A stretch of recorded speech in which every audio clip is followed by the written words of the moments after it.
যারা তোমাকে অবহেলা করেছে আজ তাদের জন্যই এই কথা, তোমার জন্য না, তাদের জন্য। কারণ তারা তোমাকে ছোট ভেবেছে, তারা তোমার স্বপ্নকে হালকা করে দেখেছে, তারা তোমার চুপ করে থাকা দেখে ভেবেছে তোমার কিছু করার ক্ষমতা নেই, তারা তোমার বর্তমান দেখে তোমার ভবিষ্যৎ লিখে ফেলেছে। কিন্তু একটা কথা মনে রেখো, মানুষ যখন কাউকে অবহেলা করে তখন সে আসলে নিজের সীমাবদ্ধতার পরিচয় দেয়। তুমি কি কখনো খেয়াল করেছো, যারা তোমাকে অবহেলা করেছে তারা কখনো তোমার সংগ্রামের গল্প জানতে চায়নি। তারা জানতে চায়নি তুমি কত রাত না ঘুমিয়ে কাটিয়েছো, তারা জানতে চায়নি তুমি কতবার ভেঙে পড়ে আবার উঠে দাঁড়িয়েছো। তারা শুধু তোমার অবস্থাটা দেখেছে, তোমার সম্ভাবনাটা না। আর এটাই তাদের সবচেয়ে বড় ভুল। অবহেলা খুব কষ্টের, এটা চিৎকার করে না, কিন্তু ভেতরটা ভেঙে দেয়। যখন কাছের মানুষ অবহেলা করে তখন মনে হয় নিজের অস্তিত্বটাই যেন ছোট হয়ে গেছে। মনে হয় আমি কি সত্যিই এতটাই অমূল্য, আমি কি সত্যিই কিছু না। কিন্তু সত্যিটা হচ্ছে, অবহেলা কখনো তোমার মূল্য নির্ধারণ করে না। অবহেলা শুধু দেখায় তুমি ভুল জায়গায় নিজের মূল্য খুঁজছিলে। শোনো, সবাই তোমাকে বুঝবে না, সবাই তোমার স্বপ্নে বিশ্বাস করবে না, সবাই তোমার পাশে দাঁড়াবে না, কিন্তু তার মানে এই না যে তুমি থেমে যাবে। বরং এখান থেকেই তোমার আসল যাত্রা শুরু। যারা তোমাকে অবহেলা করেছে তাদের প্রমাণ করার জন্য না, নিজেকে প্রমাণ করার জন্য। কারণ তুমি যদি শুধু তাদের দেখানোর জন্য বদলাও, তাহলে তুমি আবারও তাদের হাতেই নিজের মূল্য তুলে দিচ্ছ। তুমি বদলাবে নিজের সম্মানের জন্য, নিজের ভবিষ্যতের জন্য। মনে আছে সেই দিনগুলো যখন তোমার কথা কেউ গুরুত্ব দিয়ে শোনেনি, যখন তোমার আইডিয়াকে নিয়ে হাসাহাসি হয়েছে, যখন তুমি কথা বলতে গিয়ে থেমে গেছো কারণ মনে হয়েছে কেউ তো শুনবেই না? সেই মুহূর্তগুলোই তোমাকে তৈরি করছে। অপমান আর অবহেলা মানুষকে দুই রকম করে দেয়, কেউ ভেঙে যায় আর কেউ আগুন হয়ে ওঠে।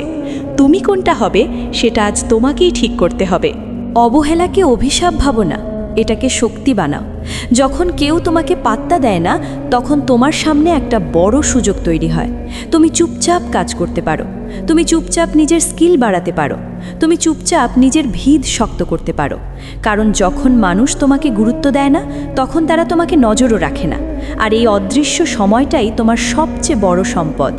তুমি কি জানো, ইতিহাসে যত বড় বড় পরিবর্তন এসেছে তার পেছনে প্রায়ই ছিল অবহেলার গল্প। যারা একসময় প্রত্যাখ্যাত হয়েছে তারাই একদিন সবার প্রয়োজন হয়ে উঠেছে।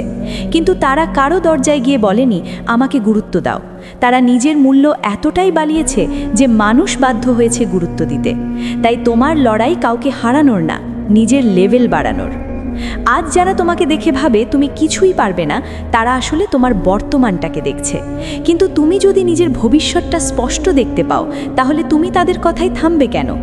মানুষ সবসময় ফলাফল দেখে সম্মান দেয়, প্রক্রিয়ায় কেউ থাকে না। যখন তুমি শিখছো, যখন তুমি ব্যর্থ হচ্ছ, যখন তুমি চেষ্টা করছো, তখন খুব কম মানুষ পাশে থাকবে। কিন্তু যেদিন তুমি ফলাফল দেখাবে সেদিন সবাই বলবে আমরা তো জানতাম তুমি পারবে। এই পৃথিবী এমনই। তাই আজ থেকে একটা সিদ্ধান্ত নাও, তুমি আর কারো অবহেলায় ভেঙে পড়বে না। তুমি কারো স্বীকৃতির জন্য নিজের স্বপ্ন ছোট করবে না। তুমি কারো মন জিততে গিয়ে নিজের লক্ষ্য হারাবে না। তুমি চুপচাপ নিজের কাজ করবে, কারণ শব্দ যত কম হবে ফলাফল তত বড় হবে। যারা বেশি কথা বলে তারা কম কাজ করে, আর যারা বেশি কাজ করে তারা কম কথা বলে। অবহেলা তোমাকে শিখিয়ে দিক আত্মসম্মান, শিখিয়ে দিক নিজের মূল্য নিজে বোঝা। তুমি যদি নিজেই নিজের মূল্য না বোঝো তাহলে কেউ তোমাকে মূল্য দেবে না।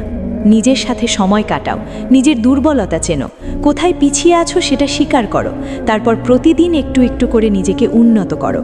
এটা একদিনের কাজ না, এটা একটা যাত্রা। কিন্তু এই যাত্রার শেষে যে মানুষটা দাঁড়াবে সে আর আজকের তুমি থাকবে না। একটা বছর কল্পনা করো, মাত্র 1 বছর। যদি তুমি এই 1 বছর কাউকে প্রমাণ করার চিন্তা বাদ দিয়ে নিজের উন্নতিতে মন দাও, নিজের কাজকে নিখুঁত করার চেষ্টা করো, নিজের স্কিলকে ধারালো করো, নিজের মানসিকতা শক্ত করো, তাহলে 1 বছর পরে তুমি কোথায় থাকতে পারো? যারা আজ তোমাকে অবহেলা করছে তারা হয়তো তখন তোমার সাথে কথা বলার সুযোগ খুঁজবে, কিন্তু তখন সিদ্ধান্তটা তোমার হাতে থাকবে। মনে রেখো, অবহেলা কখনো শেষ কথা না, এটা শুধু একটা অধ্যায়। তোমার গল্প এখনো শেষ হয়নি। আজ তুমি যেখানে আছো সেটা তোমার শেষ ঠিকানা না, এটা শুধু একটা শুরু। আর এই শুরুর কষ্টটাই তোমাকে অন্যদের থেকে আলাদা করবে। কারণ সবাই অবহেলা সহ্য করতে পারে না, সবাই চুপচাপ সহ্য করে এগিয়ে যেতে পারে না। তুমি যদি পারো, তাহলে তুমি সাধারণ না। তোমার নীরবতা দুর্বলতা না, এটা প্রস্তুতি। তোমার একাকিত্ব ব্যর্থতা না, এটা শক্তি সঞ্চয়ের সময়। তোমার কষ্ট এটা চরিত্র গঠনের প্রক্রিয়া। তাই যখনই মনে হবে তুমি অবহেলিত, তখন নিজেকে মনে করিয়ে দিও, আমি এখন প্রস্তুতির সময়ে আছি। আমি এখন নিজেকে এমনভাবে তৈরি করছি যাতে একদিন আমাকে আর অবহেলা করার সাহস কেউ না পায়। শেষে একটা কথা মনে রেখো, মানুষ বদলায় ফলাফল দেখে। তুমি কথা দিয়ে কাউকে বদলাতে পারবে না, তুমি রাগ দেখিয়ে কাউকে বুঝাতে পারবে না, তুমি কষ্ট দেখিয়ে কাউকে মায়া করাতে পারবে না। কিন্তু তুমি যখন নিজের জীবন বদলে ফেলবে, নিজের অবস্থান বদলে ফেলবে, তখন মানুষ নিজে থেকেই বদলে যাবে। তাই আজ থেকে চুপচাপ বদলাও। নিজের ভিত এত শক্ত করো যে কোনো অবহেলা তোমাকে নাড়াতে না পারে। যারা তোমাকে অবহেলা করেছে, একদিন তারা তোমার পরিবর্তন দেখবে।